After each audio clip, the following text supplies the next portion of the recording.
Welcome to Real Issues Live with Crystal.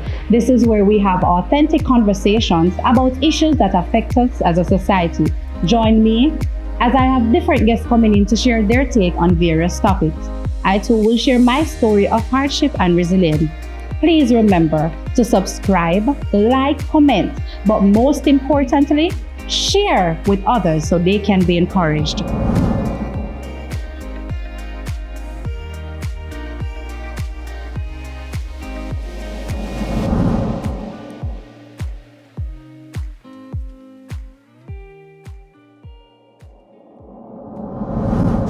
Welcome back to another episode of Real Issues Live with Crystal. So today we're at the Atrium at Ironshore and we're going to get to know the man behind RICKEYTEETZ. Welcome, Ricky. It's a pleasure to be here, you know? Yes, thank you so much. It's a nice day too. Yes, beautiful day. Yeah. And I'm honored for you to take your time out to come and have a conversation with me. All right.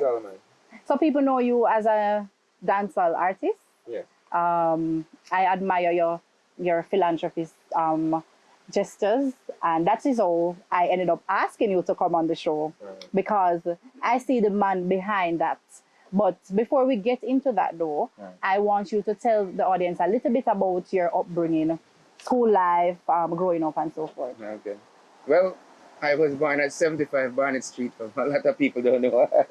Right. I think there's a building there now where I think it's like either a supermarket or a meat market is there now. It's actually it's close to the market, 75 Barnett Street. Oh, okay. My father was a mechanic on Railway Lane, so I'm actually a heart of Montego Bay. And then I lived there for about 3 years and so until my father got some land in Rose Heights, and that's where we moved to. Oh. But you know, schooling, I went to, as you know, Rose Heights is close to Mount Salem. I went to Mount Salem all age. Actually went to 3 primary schools, because of life.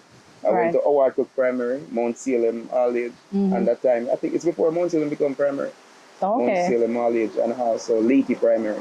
Oh, Leety? Yeah. So what you doing up that side from Bobby to that side? You know, it's work. Okay. And I've been working from the age of 7. My father died when I was 6, and I've officially worked from the age of 7. So between doing here, I ended up reach at Leety, and that's how Leety Primary School came in. So from there, going to Anchovy High, and you know, then that was the final part of my school in the secondary. I didn't go any further. 11th grade, I graduated, and you know, I was a very, very bright child at going to school. You know, there's no joke about that, but that's how it goes. Okay, you didn't go on to any college or anything? No, you know, that opportunity did not, you know, pursue. No, futuristic pursue there. Okay. So you mentioned your father died at age 6. Can you remember going through that period, or you were a little bit too young for that? Can you remember going through? You know, I remember because I guess life at that period of time, you know, life came at you a bit fast, because when my father died, my mother had about 4 of us at that time.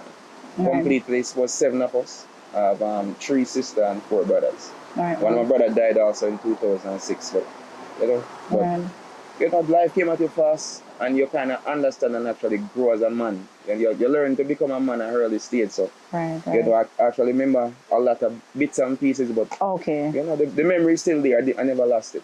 And I actually hold on to those with the memories that I had. So it was very much an involved father. Yeah, man. My father tried his best. You know? My father tried his best, and that's why when it comes to my kids, I take them very seriously. You understand? I can see that. Yeah, man. I do as much as I can, and more than I can, because you know, I have to get it good extra mile for what I didn't have.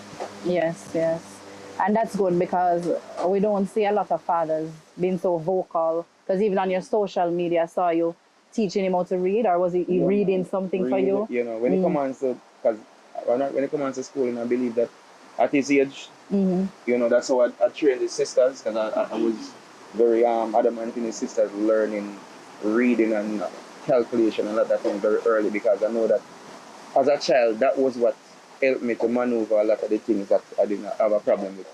You know, the reason why I was able to sell in the markets and sell bread and sell bull and do this and work, because I could have calculated at an early age, and that was what made me had the opportunity to go to high school.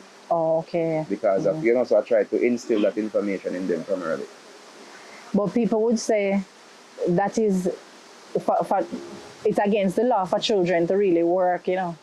Yeah. What would you say to that? Well, Because you had to fend for yourself. You didn't have a choice. that's how life is, you know. And you, whatever, you can't look at problems, you have to look at how to solve them. And if you look at the problems that you have, then you never come better. And that's why, you know, sometimes a lot of persons have issues because, you know, they're focusing on the problems. So I normally tell people, just forget about the problems and just think about solutions. And at that time, my solution was to find something to do to add towards whatever my mother had going on. So all I could add to that is finding something to do, you know, because at that time, you know, Roseites was going in a stage where it's getting rough. Right, right. And, you know, you start hanging around with persons that's bigger than you. And you start finding yourself doing things that's actually bigger than you. So, you know, it worked out for me. Okay, okay. But if you had the opportunity to change that though, children at a young age, like what age do you, based on your experience, what age do you think children should actually start to fend for themselves? Or do you think that sometimes it's necessary for them to go through that? Would you change that? No, I believe that children are supposed to, you know, be children. They're not supposed to grow before their time, you know, but I believe that you should instill the information in them to let them know that, you know, you need to save or you need to learn to do this or you need to learn to do that. But doing work or doing anything, no children are supposed to work. They're supposed to enjoy the childhood. Yes. You know, and life is going so fast these days where back in the days we had cricket, football, elastic, marble, all type of stuff. Those things are extinct. Right, You don't see them thing happening anymore. You have to play dodgy and you don't see them thing happen. So the childhood part of children is going so fast. They need to, you know, be able to be children at that age. Nobody's supposed to work before they reach a certain age. But you can't tell. Nobody knows their own journey. So yes. focus on that. Yes, because that's what made you who you are. But definitely, it's and not. I have no regrets about it. You understand? Because nobody knows what's going to happen in their life. So no regrets is there. Everything is just finding solutions. The older I get, I realize that, you know, nothing is a problem. You just need to find solutions. I like that, Jim. I like that, Jim. I have that same sentiment. Yes. And, you know, I always say, give thanks for the sunshine as much as you give thanks for the rain. Of course. Yeah. You know, everything is a season. It's not a plain, it's not a level field. You know, life on a level field and nobody knows the card. It's just like a game of cards. If somebody chop up the pack and share it, you don't know which card you're going to get. You can't see you're going to get a 5. Right. You understand? So you just have to deal the hand that you get. And whatever comes with it, you know, as long as you understand and know, so guess what, whatever decisions you make, you take that and take responsibility for your decisions. And accountability. No, accountability is very serious, you know, because that's the first step in getting better at life. Yes. Because nobody is perfect. Show me a perfect being. There's none. You're right. Everybody has a hurdle to go over, and when, you know, with a hurdle it takes a lot of things. So a lot of things going to happen. Right. So, but you have to know who you be and take accountability for your actions and know that this is right or this is wrong and this is how I move forward. Definitely. Tell us how you started off your career being an artist, and was that always your choice, your career of choice? You know what I love? I've loved music from a long time. If you go back to as far as Leafy Primary, they usually have a lot of tourists come there. And I usually sing for tourists back in that time. But based on what, I'm always an entrepreneur, so I always finding something to do. Even when in high school, if some persons recall in high school, I usually be selling, they usually have some melon type sweetie and some pineapple type sweetie. Believe me, man, I always flipping my money. You know, always the liquor that I have, people always say, what you do? But, you know, it's not something that you go out and tell people that, you know, I don't have enough lunch money or, you know, I don't have enough. You just do it like the entrepreneur spirit in you. You're just school, you see people, mother come there and report the and things, and you have the mother and father come there to come do that. But you just know that, guess what now? This is how you go about it. So, getting involved in music was from a promoter's standpoint. I love music from then, but I was also a promoter. Okay. I don't know if a lot of people recall, but there's some very, very big parties that normally keep called Half Naked. Yes, Cleavage Shy. Yeah, I was beyond that. Oh, I didn't know that. I'm familiar with Half Naked. Yeah, man, Half Naked, they usually keep it at Tropical Beach. Right. Shy and Cleavage at Pier 1. Oh. Yeah, so that love for music overall, it doesn't matter what I'm doing, I'm always drawn. If I see somebody performing, because I love performing, you know, it always draws me back. Even sometimes, you know, So guess what? Give it a little break. By the time you see somebody performing, you're right back there. Right. But that's how I get into music, man, from a longer time. From performing, from loving it. So that's my music journey, from promoting to going in and getting involved and just loving creating music. And when I create that song, Thousand Black a Day, a lot of people's life change from me creating that song, and that just tempted to go further and just deliver and create music that people love. Yeah. It doesn't matter how long the journey take, because you see, now we're traveling. By the time quick now we're out. Every minute there's another booking out of the country, so give thanks. And that was so many years ago, and it's still relevant to know. Yes. Yeah. That's how life is. So as you mentioned the Thousand Black a Day, because I've listened to some of your songs and they're quite motivational. Yeah, true. How has the growth been since you started off your career, and would you say what were some of the challenges faced in starting off? All right, as you know, starting early, we didn't have, Mobile didn't have that music like studio where you could get record properly. And, the development of the music, it took a while to develop because, the love for it and you're recording the music and putting it out. So when I went to Kingston, I understand a little bit more how to record. And then within that time, persons in Mobile started having better studios. So the recording gets better each time, because that's the problem, once you find someone that can record you properly, that's all you need. And so as going around, I understand better how to record. That was one of my major issues, getting to record properly. So but Mobile has those in place now? A lot of studios in Mobile record very, very good now. But back in that time, you didn't have that proper recording, but now it is top notch. But that was one of the major issues, recording. So when you go and you understand how to record and how to deliver music and how to switch the flows and how to change when you're recording, you change the sound every 4 bar, every 8 bar, how to deliver the chorus differently from the verses. You realize that as music go on, you get a bit better. And practicing the craft, you get a lot better, just to see. So that's how it is. So you talk about your entrepreneurship style. Do you use music as is music basically your main source of income, or you do have businesses? I have businesses just the same. Yeah, I have businesses, but music brings a lot just the same. Okay. Because some people, they get into it and you motivate people, but some people, they want to go further, like they want to go beyond. Because I've seen you on couple shows, but not just a couple, a lot. But like with the big Sumfest as yet or not as yet?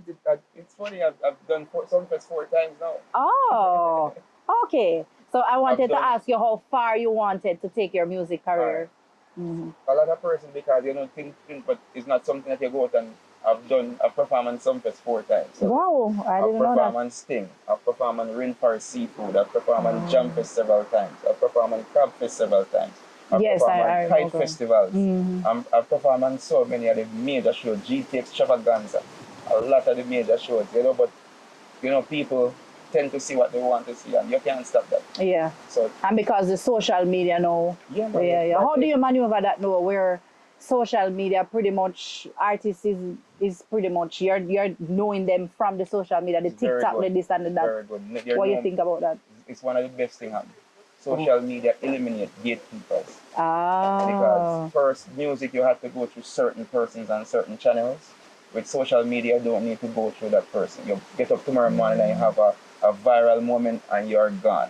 You're the next biggest thing in Jamaica. Okay. The next biggest thing in the world. So social media is one of the best things that has happened. Well, it's bad the fact that people don't have artist development, and when somebody has a great moment and they've been on a few shows, they don't know how to build back that momentum. Because that's one of the better things of music is artist development. And once you've developed, you know how to maintain some persons. That's the good and the bad with social media. You can get an opportunity tomorrow morning and you're the biggest thing, but after that moment, you don't know how to maintain that moment, and that's what hurt people. But a lot of people, they get into it and get into understand. But nothing wrong with social media, man. It eliminates. It's a good tool to it eliminates all of the gatekeepers, man. Okay. So promoters, RICKEYTEETZ is available for bookings. Do you have a specific show in Jamaica that you would want to go on that you haven't been on as yet? No, anything you come across, it doesn't matter if I do it already, we'll always do it. But you know, there's I've performed on so many shows, you know, it doesn't.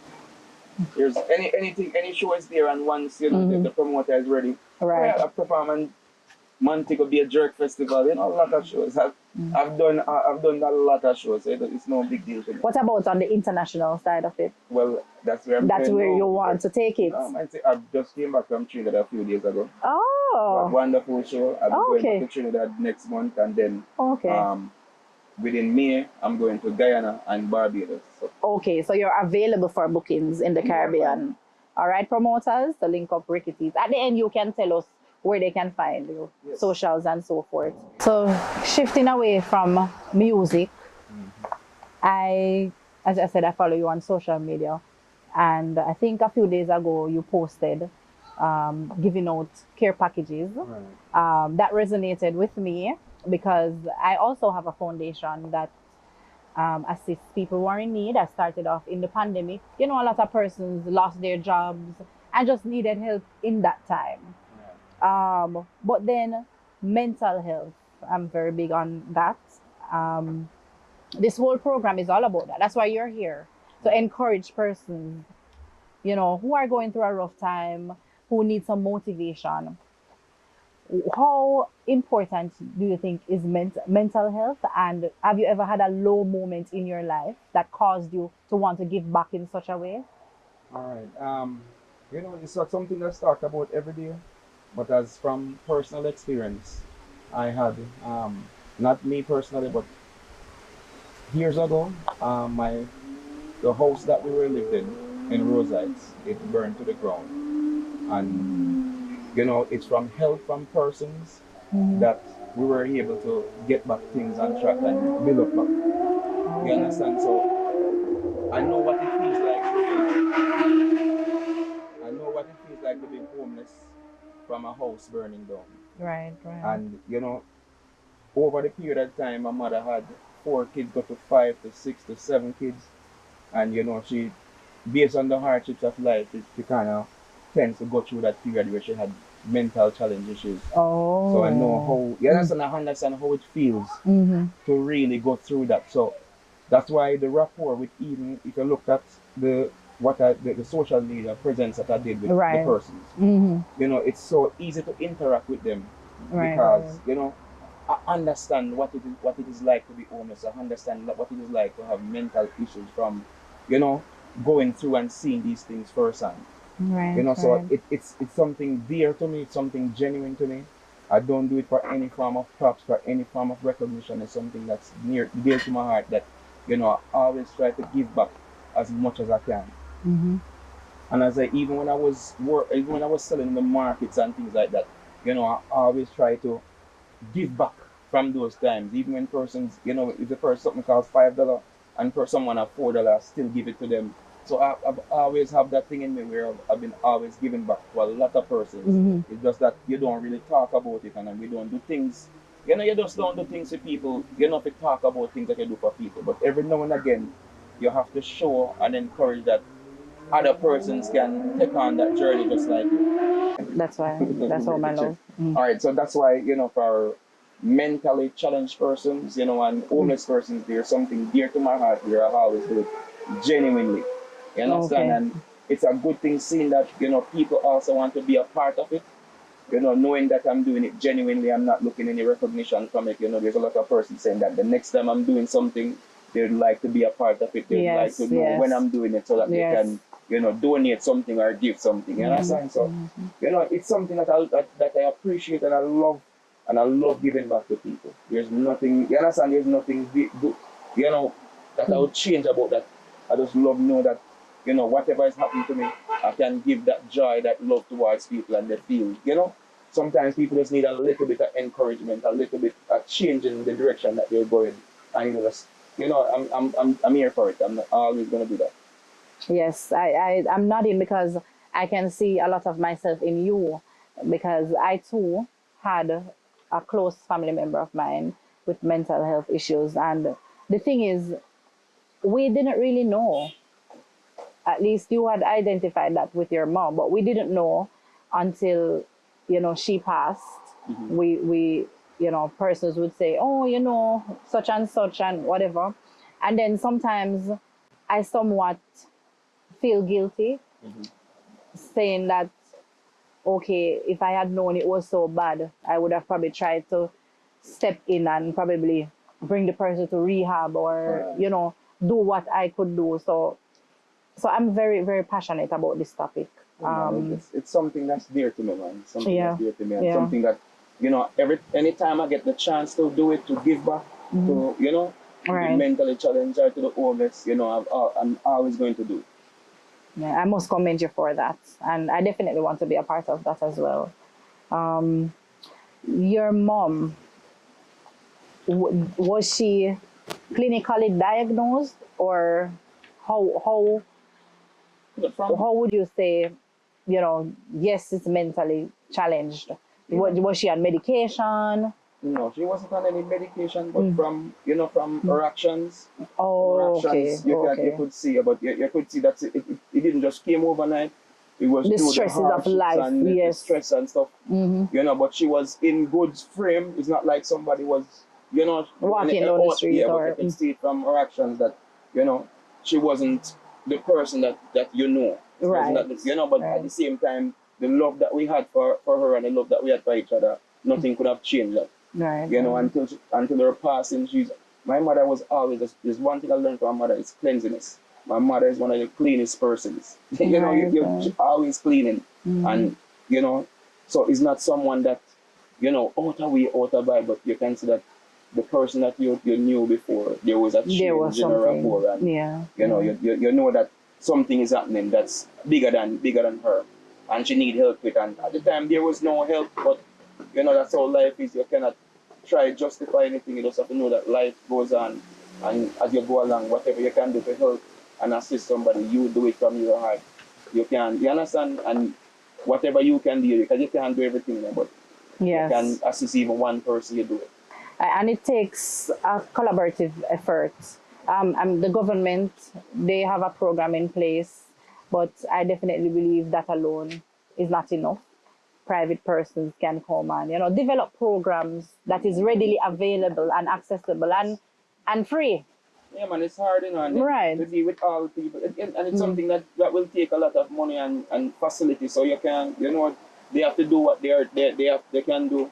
We have psychiatrists and we have, you know, the counselors, but then not everybody can afford to go sit in a session for $10,000. Right. So I definitely would advocate for more, you know, readily accessible programs like that in place where people can. And I said, you know, there's ways to help people, you know, by trying to figure, you know, if you can catch them at an early stage. That's true. That's how you can really help people. That's true. You understand? Is that because when they reach at a stage where, you know, it's gone a bit bad, you know, it's harder to bring them back to their original self. But, and if you can, you know, that would be something that would be good if you can have somebody to identify when, or have a body of people to identify when persons are, you know, having issues, to try to correct it from day one, or from an early, not say day one, from an earlier stage, because when somebody having something from day one, you're not going to really see it. Right. You understand? So, but at an earlier stage, to kind of assist them and give them counseling to get back on track, it would be, that would be a good program that, you know, that's something that would have done to assist people before they get a bit bad. Yeah, I definitely agree with you. I mean, individuals like us, we're trying our parts, but we definitely need more persons. It takes a lot, man. It come on board. It takes a village, it takes a community, you know, and give thanks the government is trying its best to do what they can do. Right. You know, they're actually showing care.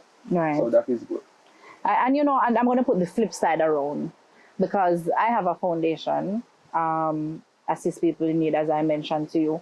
But then sometimes some persons would jump in the DM because they try to what I should say now, get things, but they don't need it. Right. So I have to do my prep to see, does this person really need it? The other day, somebody reached out to me. She said she's been abused. Right.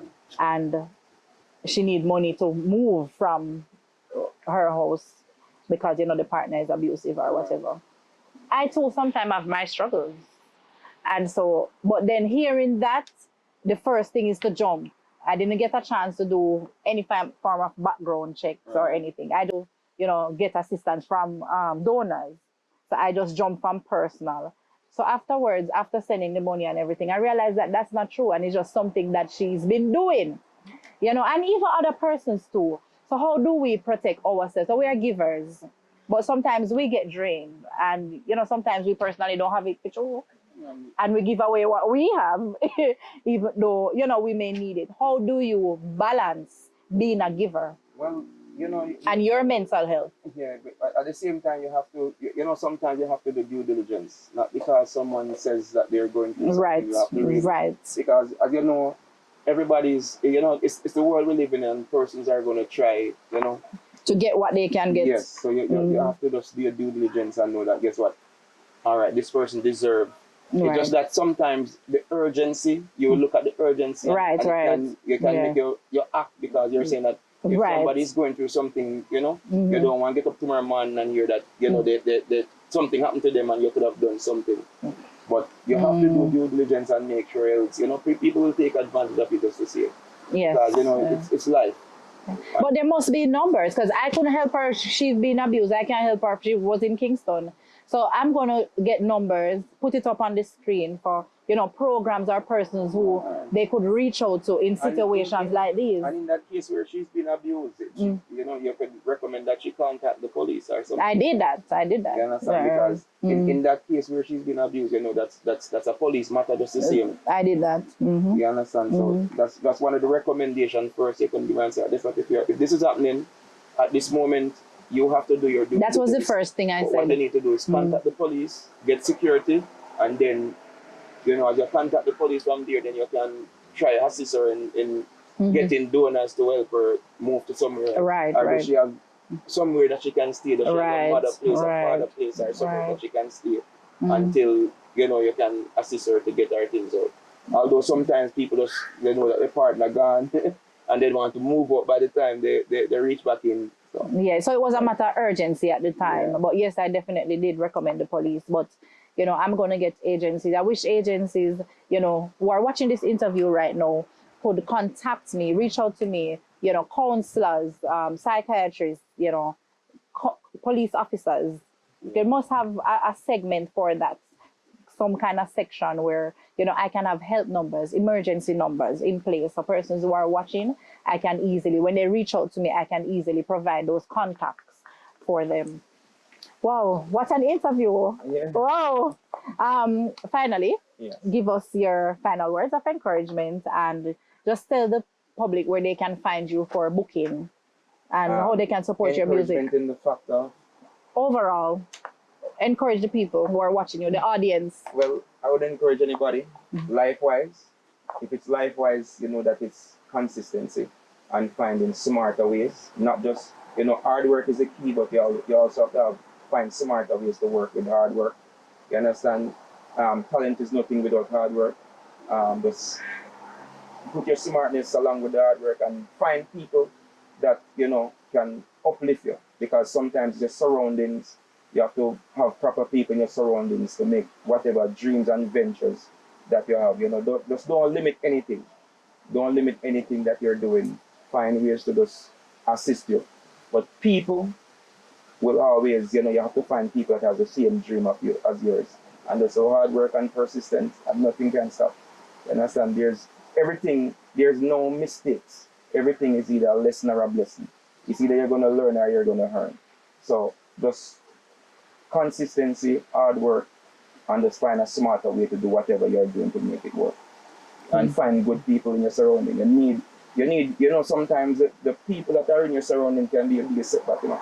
Right. Sometimes you're in a home and there's not, the blessings won't come at you, but the people that are there, you know, if you get blessed in that area, you probably don't even get to see it. So just find people that have the same vision as you and go forward.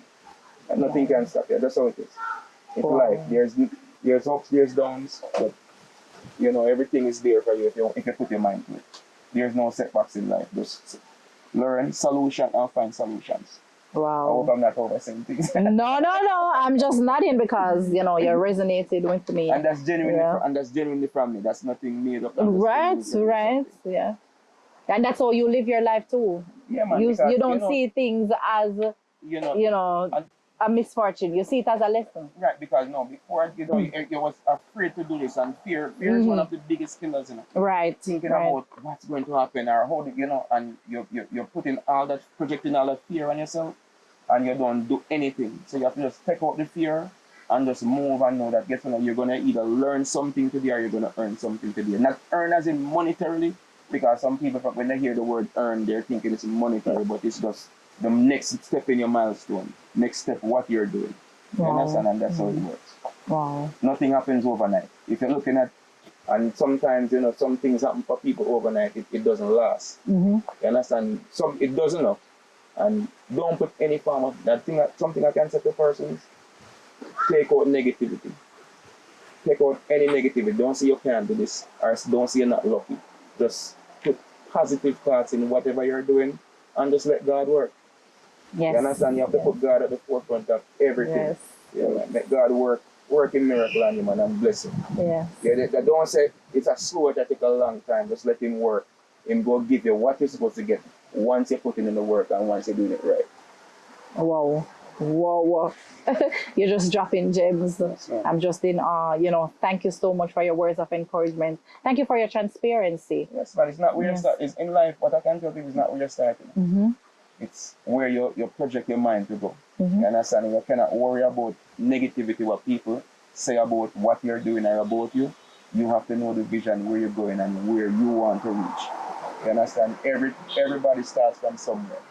So just know that you know your vision and don't worry about nothing what anybody else has to say. I agree. They will find you. They will find you. We're on Real Issues Live with Crystal. Tell them where to find you for bookings. You know RICKEYTEETZ, for bookings, RICKEYTEETZ@gmail.com. Or once you type in RICKEYTEETZ on any platform, you find RICKEYTEETZ. But for bookings, RICKEYTEETZ@gmail.com. Link up. We're going all across the Caribbean for the next 2 months. So link up. Thank you so much. And I know you're here just to support me, but I have to give you a little thank you. No problem. This is from the Faderoom. They're by Icon Mall. That's a trim and a shave. Okay. Yes. Yeah, man, I appreciate it, man. Thank you. Thank you very much. It all starts from something small. We don't, Yes. Yes. It doesn't matter what it is. I give thanks. Yes. So Faderoom. Yes. Right on Icon Mall there. Yeah, you see me someone can get the trim and shave. Yes. and thank you, my viewers, for tuning into Real Issues Live with Crystal. See you next week. Thank you for watching Real Issues Live with Crystal. This season is brought to you by Elite Concepts and Solutions, 876 Media Entertainment, and Whitehead Media. Special mention goes out to Andrade Photography, the Atrium at Ironshore, Toykyia Restaurant and Catering Services, the Faderoom, Genio Clothing, and Larue Molyneaux Photography.